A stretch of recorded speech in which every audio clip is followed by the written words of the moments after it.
This podcast is brought to you by the Washington State Department of Health. As we continue to listen, learn, and grow, we are amplifying Black voices and perspectives in an effort to start a new COVID-19 vaccine conversation. We're sharing stories intended to help us navigate this unprecedented time together and to co-create solutions in support of the Black community. Hear these stories at weconsiderwa.org.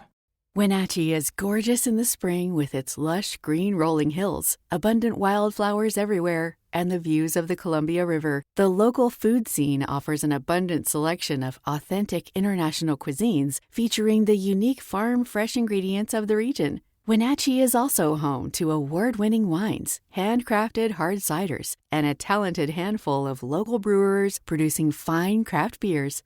Visit Wenatchee, the heart of Washington State.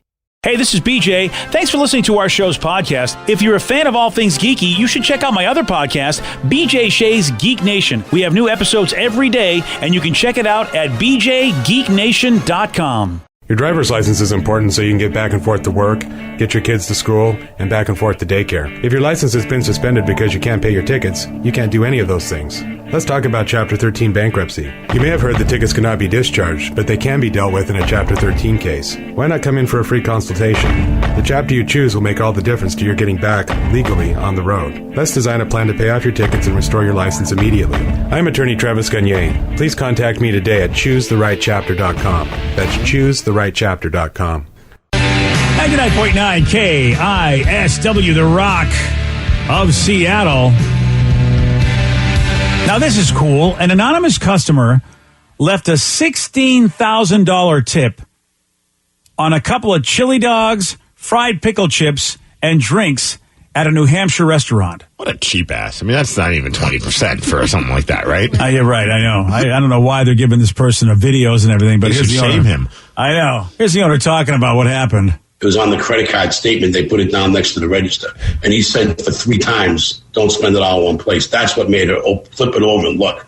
And she's like, oh, my God, are you serious? And he's like, I want you to have it. You guys work hard. He just said that they deserve it. They work very hard. You work very hard. Hard in the cod. Yeah, Love man. That guy. Oh, yeah. So good to hear that accent again. It's fading away, from what I understand, in Massachusetts, because so many people are moving in from other places. And so, hearing that old school accent like that is nice, man. I wonder if that's like a catch saying. Like, I used to get that all the time from family members. They'd give you like a $5 for your birthday. Hey, don't spend it all in one place. I'm like, F you. Like, what am I going to spend? I can't even spend it in one place. Like, do you not understand what things cost these days? Like, yeah. It's always like the running joke. But so here's this guy. Yeah. Like, here's your tip. Don't spend it all in one place. So I wonder if they had that same mentality. Like, oh, here we go. Cheap ass giving me like $5. And then you're looking at $16,000. You're right, Steve, because usually it was always a very, very small amount that people would joke. Don't spend it all in one place because it's nothing. Like my grandma would always be giving me like $1 and be like, hey, go buy yourself some ice cream with this. I'm like, I could get like a spoon of ice cream. Like, yeah, right? Like, Grandma, have you seen what Ben & Jerry's cost? Come on. It's like, have you not checked the prices on the damn ice cream truck? The cheapest thing is $1.50, and it's a stupid popsicle. That's right, kid. That means there's $2 to get that damn strawberry shortcake, Grandma. Yeah, well, which grandma was this, though? The one that saw you? They busted, maybe that's why she only gave you $1. She's like, here you go, kid. Well, fine. That's any chance for you to bring up the fact that I got busted playing things. Fun times by myself. Playing with your popsicle. That's why she'll never give you enough for a full popsicle. That's a good point.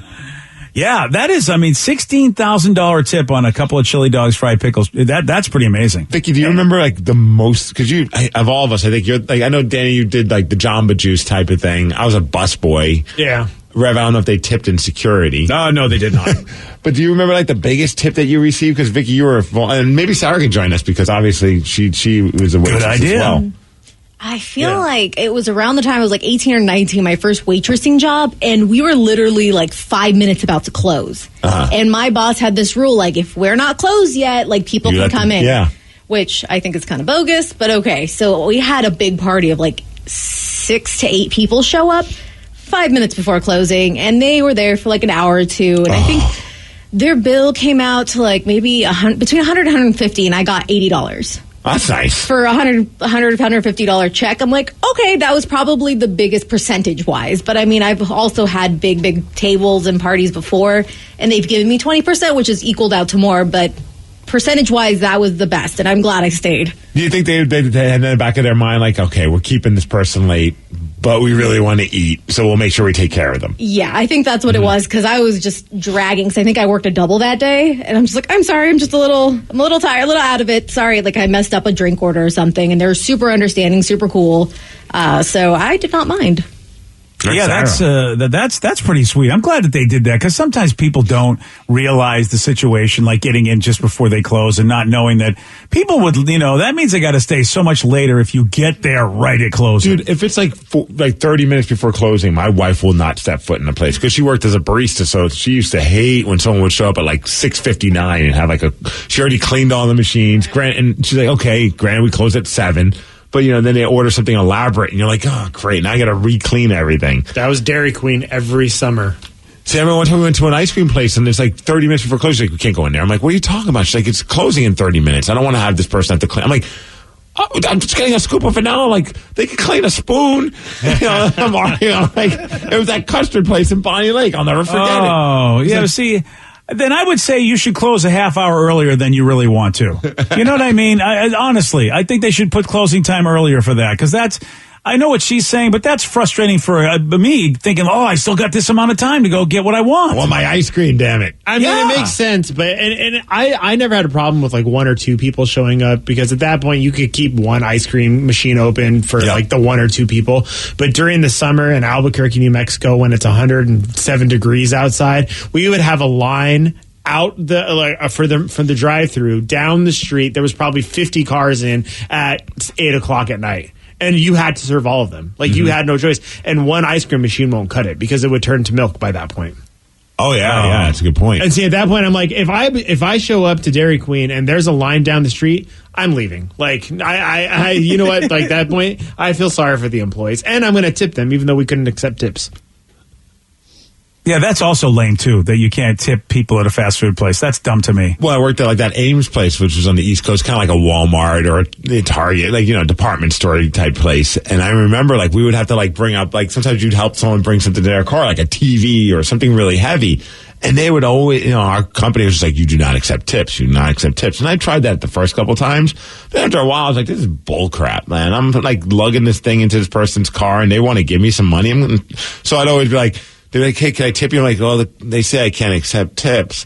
Like, oh, come on. I'm like, all right, don't tell anyone. Like, nice. And then I'm like $25. I remember one time for putting a TV in someone's car. Damn, that's fantastic. Nice. I know. That made my whole summer. Yeah, I got so much weed for that, man. Oh, well, I hadn't thought, if they'd only known. Right. So we're talking about, of course, this anonymous person that gave $16,000 to a New Hampshire store, really for like just a couple chili dogs and fried pickles. $16,000 on that bill. And Sarah's here. And Sarah, how about you? What was the biggest tip you ever got?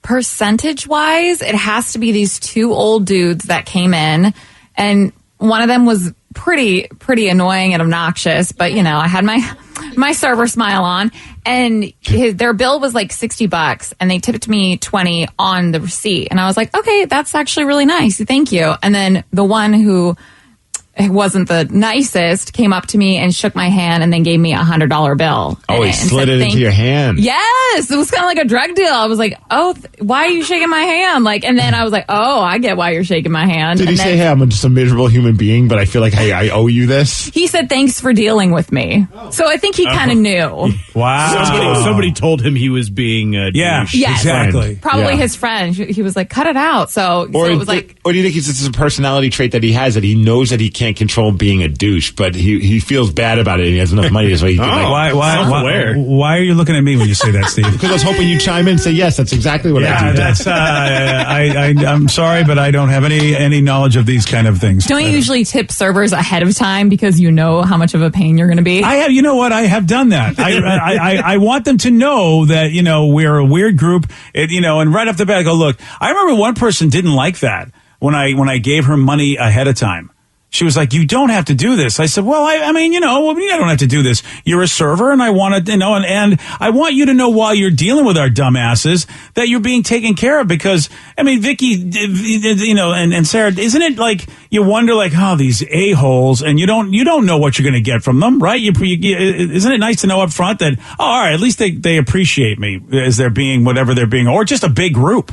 Especially when it's a big tip, I think that's pretty awesome. So I wouldn't mind. I never had anybody do that for me, but Like, I do love it though when they do give you the tip in their hand. Like, that's such a baller move when you do the slide. Do you think they're doing that hoping that you won't share it with the other coworkers? Because, like, you know, like if you put it on the table, people might, like, the busboy picks up. Do you think that, like, here's that we tipped you already on the table, so you know, you already got the tip that you share with your coworkers, but here's the extra $100. Oh, that's interesting. Would you? Yeah. How did you keep that for yourself, Sarah? Well, he did it actually right in front of my boss. Oh, so, stupid guy. But it actually felt kind of nice because my boss was like, "Oh, wow, okay, you must have did something right. Like, you must be really good at your job." And I'm like, "That's right, $100 richer." And I don't think anybody does that for the server. They do it to feel like a baller.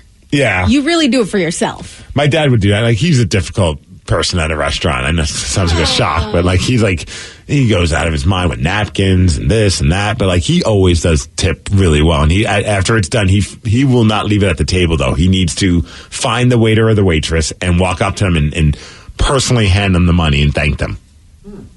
Yeah, there's something personal about it, but you're right, Steve. It's definitely, I feel awkward. It's like, I don't want them to think I'm trying to buy them. So I don't like to do it like, so, you know, but I've learned it like, you know, it's like, if I'm going to give it ahead of time, I better do it. But I've always felt so awkward about it. There's been times where I'm at a restaurant, I'm just like, I'm sorry for my father, but he's going to tip you nicely. Like, just, I'm sorry. Like, I mean, it's been, I'll never forget the time we went back to New York with my now wife. One of the first places we went to go eat was at a Chinese food restaurant in New York, and I was so pumped because, like, just Chinese food in New York is on a whole other level. Oh, it's so good, right? Yeah. And we sit down, and my dad, like, it's like he already knew this waiter, and they already have beef. And, and like, they get, like, my dad's already like, you're gonna give us enough of these, like, free, like, noodle chip things, like, and dipping sauce, and the guy starts yelling at my dad. My dad's like, hey, yeah, blah, blah, blah. And then all of a sudden, a new waiter comes over. I'm like, well, where'd our other waiter go? He goes, he upset him so much he needed to leave for the night. And I'm like, no. Wow. You upset somebody so much that they decided to just call it a night. Like, that's bad. Wow. Over, like, noodles and sauce, which, by the way, those fried noodles and that sweet sauce they give you, I'm with your father, though. I better get enough of those. Delicious, but man, oh man. Yeah. I mean, the moment we walked in, they're yelling at each other. And I'm like, sorry, babe. Like, this is my dad. Like, this is what he does. Yeah. Oh, man, that's awesome. And God forbid if they said, like, you go to a restaurant and they're like, oh, it'll be a 10-minute wait. If we hit 10 minutes and 30 seconds, you see the steam is coming out of my father's ears. And it's just like the anxiety that I'm now dealing with because I'm just like, oh my gosh, we are like moments away from a meltdown. Can they please just call our name? Even though in my head, like if someone says, oh, we're going to sit you in 10 minutes, to me that could be 5 minutes or 35 minutes. You just don't know because it's all based on people who are sitting at that table. Yeah, you're right. I used to be like your father, but your logic does make sense. It's like I've got to expand the window, or because I'm blowing my own top. I mean, it's my own health and my own blood pressure I'm ruining, as well, of course, as maybe some other people's lives. But yeah, I mean, the good old days. Man, I do want to like go to dinner with your father and just be there because I would commiserate with him. Like I'd be the one person going, "You are so right, Bill." You know what? You yell at that person. You are so right. That guy deserves it. And he should go home. You know what? He should never come back. That guy. It would switch off. It would be like, I yelled last time. It's your turn. It's your turn. It's fine. I'm taking tonight off for me. I'm not yelling at our servers. I mean, he's a guy that gets angry a lot who likes Star Trek. I mean, he's the man. He's the man I should have been living with. Also, I remember one time I was also on that first trip. My wife, it's amazing that she says, okay, this is a family I want to be a part of. Oh, yeah. Because he was so upset that he just needs like 45 million napkins at the table. Like, I don't know why. Oh, boy, I'm the same way. Oh, man. But he really is. So this one place was not, they gave us, maybe 2 napkins a person. They're really just, shorting us. Oh, yeah. And he asked a couple of times, and they it's probably low on the priority of a waiter or a waitress. If the restaurant's busy, they'll go find a napkin for this crazy old man. But so he finally just gets up and goes to like the busing section and like where all like the napkins are and just starts taking them. Love this. Comes back with a giant stack of napkins. I hated when people did that. Oh, you love my father then. Or the silverware. They take their own silverware. Oh, yeah, you do that too. Well, Sarah, you better get your napkin to my table. Remember when we had to pour our own water at that one establishment in Atlanta because we couldn't get water? Oh, that's right. Yeah, that was fun. The thing I hated, though, like going back to this taking the silverware off the tables, is when people would seat themselves, like, okay, well, you have to go to the hostess stand, and then complain that they sat at a dirty table and that it wasn't clean. It's like, can you clean this? It's not clean. It's like, you sat yourself. You're not supposed to sit yourself. Oh, yeah, right away. Tell us how you really feel, Vicky. Yeah. I need silverware, and then they just grab it anyways. I'm like, okay, so what I want is I want to be able to go to a restaurant that Vicky's working at with my father. Steve's dad. Yeah. Yep. And your daughter's also working there. Oh, I have to be nice. I can't be mean to my own daughter. Oh, but my dad doesn't have to be nice. Yeah, but I don't want to expose her to that either. It's only just me. You won't expose me. That's fine. There you go. You know what, Vicky? You called it. You called it. Well, that's good to know, because I'm the only one of your adopted kids here that feeds you candy and will take care of you. That is true. Yeah, I'm going to be changing your diapers, old man. Be nice. That is a good point. Your son's not gonna. No. No. He's going to be raiding the bank account. He's going to be raiding the bank account is what he's going to be doing.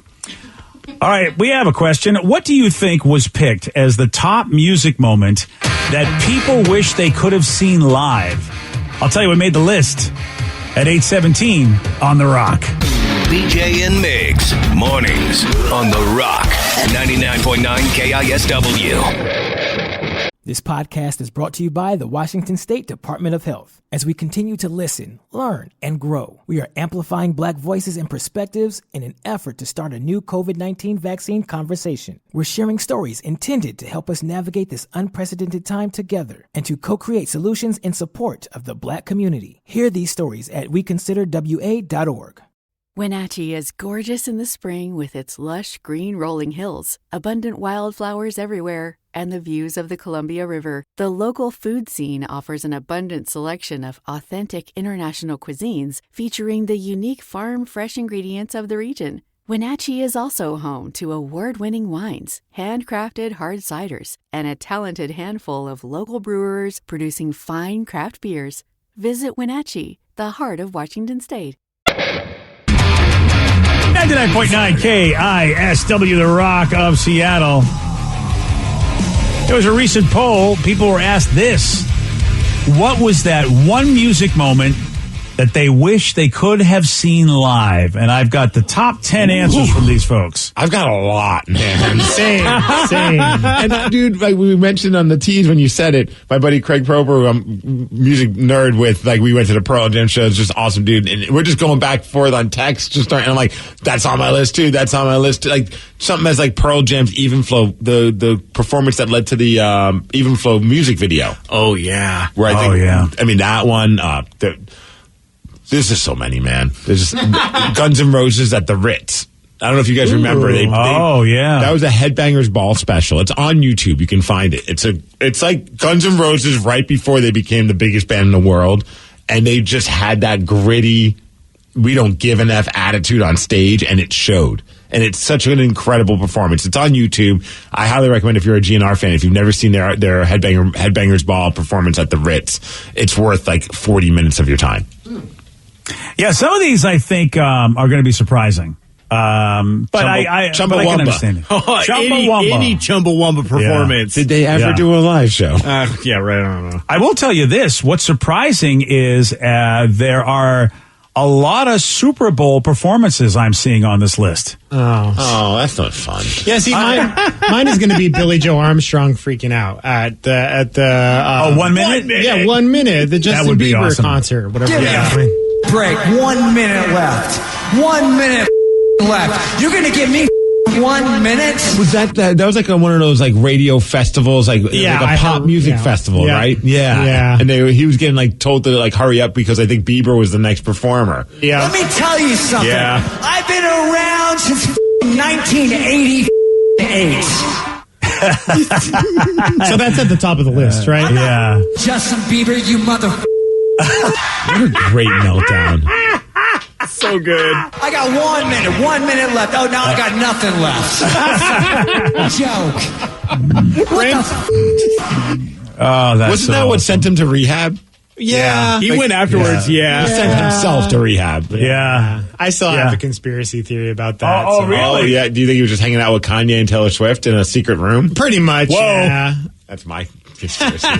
That's a fun one. Yeah. They're friends, actually, and they just created this enemy thing. That's a whole other story. Yeah. Oh, dear. Here we go. Yeah, Don't that's get me awesome. going on that conspiracy. That's fantastic. Well, the number one thing on the list is Whitney Houston singing the Star Spangled Banner at Super Bowl 25 in 1991. I'm sure that was cool. I've actually recently gone back and watched that because TikTok and there were some videos about it. It's really amazing. I mean, she nailed it. Like, it's insanely good how well that was done. But also, I don't know if I want to go back and see it. I mean, wouldn't you go with the Nipplegate if you're going to go back to a musical performance at a Super Bowl? Wouldn't you want to just see that? That would be amazing to see as well. I'm with you. Yeah. I mean, that to me, that's the most infamous moment, and it's an iconic moment. Yeah, it is. Again, I don't know who they talk to, Steve, if they on this list. There's a lot of Super Bowl stuff that's in here, which I don't know. I mean, is that the best performances of any of the people that have performed at the Super Bowl?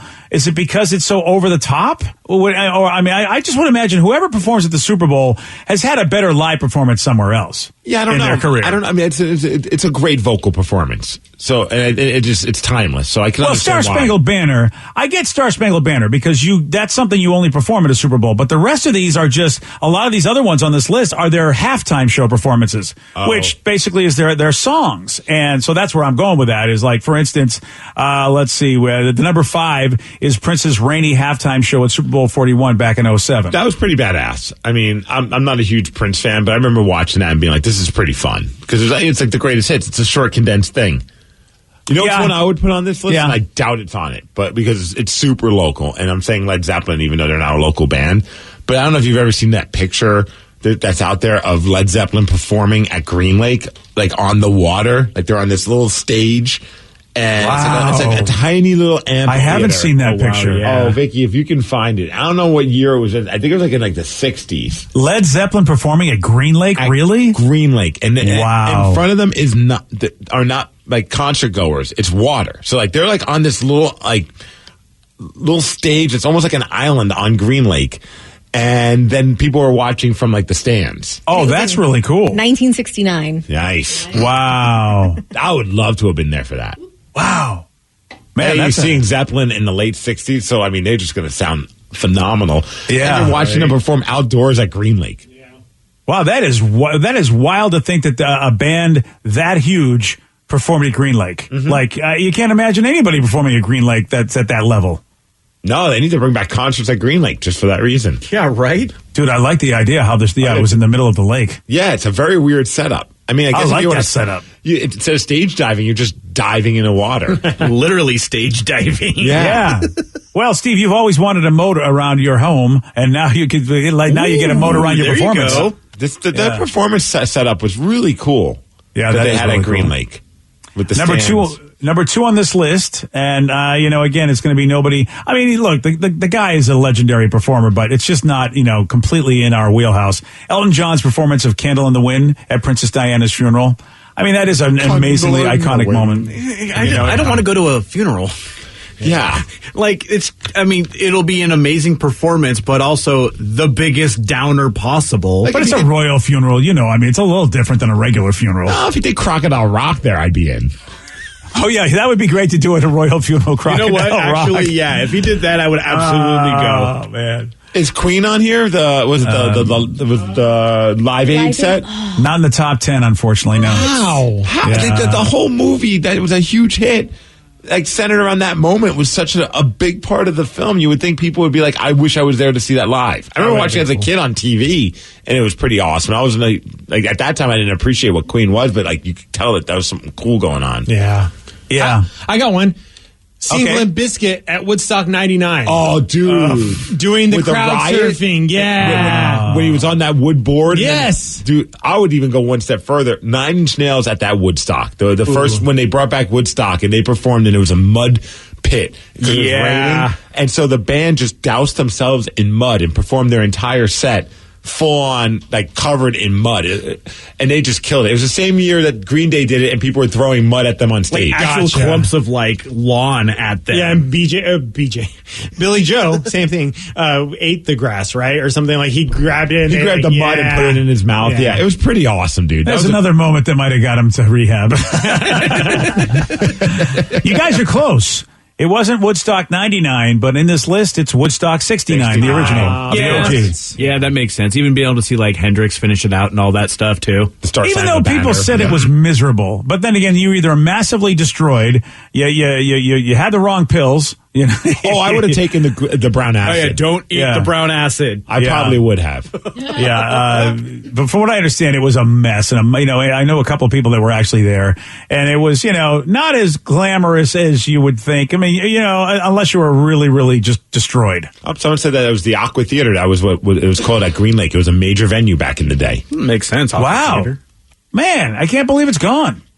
That would have been cool to see some shows there. You know, it's also a good one. It was at the Pier. And it was Nirvana, and I think it was a special for like MTV's New Year's Loud or some kind of like New Year's special. And it was right when they put out the In Utero record. And the performance, I remember watching it on TV, wishing I was living in. That was like one of the main reasons that made me want to move to Seattle, to just be, hopefully one day be able to be a part of something as epic as that. And it was. I'm sorry, Steve, not on the list. Not in the top 10. Is garbage. It's funny because mine's actually Nirvana too, but I want to see the Unplugged show. Oh crap, that'd be good too. Something about having an intimate show when it's like not a whole lot of people. It feels that much more special. Like going to concerts is fantastic. Don't get me wrong. But I watched that performance, and I just wish I wasn't 3 years old when that happened. But I mean, then there's the Alice in Chains Unplugged, which is haunting. And then also the Pearl Jam one, a little bit different, like not as dark, but still awesome. I'm sorry, all of you, but none of those are on the list. This is just pure and utter nonsense, BJ. Yeah. How about the Beatles' rooftop and final concert back again in 1969? 69 definitely is a big year on this list, by the way.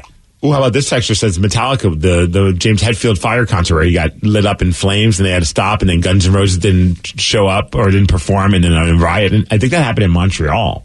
So I want to be there for that concert, though, where there's like, riot, head on fire? Well, if you know there's a riot ahead of time, you can put on your riot gear. Oh, I thought about that. Good call. True. All right, so you weren't impressed by the Beatles and their final performance. How about the Rolling Stones performing in Hyde Park again in 1969? I'm not a huge Rolling Stones fan. Yeah, I mean, back in the day, I'd rather see the Who at their prime than Rolling Stones at their prime. Good call. Well, you can't argue the Who. I mean, they're both great bands, but I see what you mean. The Who does seem to be a little bit more rock and roll, whereas the Stones were rock. I mean, but they were popular rock. Like their songs were like they had hit sounds to them. They felt safe compared to the Who. The Who seemed dangerous. Like, I watched footage. Interesting, yeah. When I watched footage back, I mean, there's one concert I wish I had the DVD and I would watch it all the time because it was such an epic performance. It was the Who at the Isle of Wight, I think, WIGHT, if I remember, or Wright, WRI. I can't remember, but it's some big concert festival that happens, and the Who played there once, probably multiple times. But this one time, they made it into a DVD, and there was so much tension on the stage. At one point, Keith Moon does something silly on the drums, and Pete Towns just walks over and pretty much bitch slaps him. Like, he just punches him. And then they start the next song. Like, okay, this is just something that happens. This is their dynamic. At some point, Keith's going to piss off Pete. Pete's going to punch him, and then we're going to go into our next song.